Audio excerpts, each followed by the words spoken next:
Il y a 12 ans, je suis tombée enceinte d'un homme. Plutôt que d'assumer ses responsabilités, a préféré disparaître dans la nature. Ma famille m'a vivement déconseillé l'avortement. Quelques mois après, j'ai accouché malgré moi d'un petit garçon que j'ai élevé dans des conditions difficiles toute seule. 3 ans plus tard, je faisais la connaissance de Bob.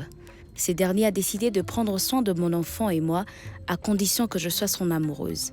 Un mois après notre premier rendez-vous sexuel, j'étais tombée à nouveau enceinte. Des pleurs, de la douleur et de la peur, c'est tout ce qu'on pouvait lire sur mon visage. Mes amis et ma famille se moquaient désormais de moi. Dans mon quartier, on m'a surnommée Zoba Zoba, car selon eux, je n'étais pas responsable sexuellement.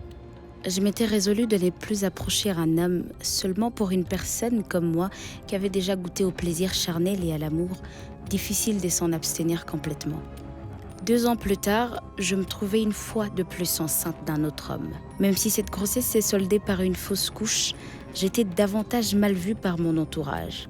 Lassée d'être l'objet des dénigrements et railleries, j'ai décidé de mettre fin à ma vie.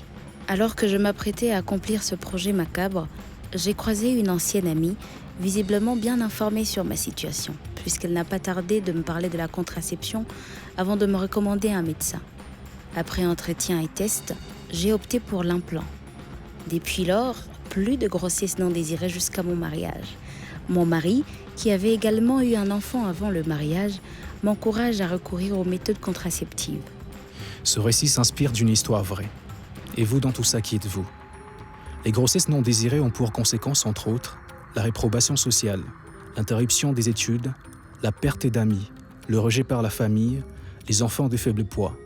Pour éviter cela, recourons aux méthodes contraceptives.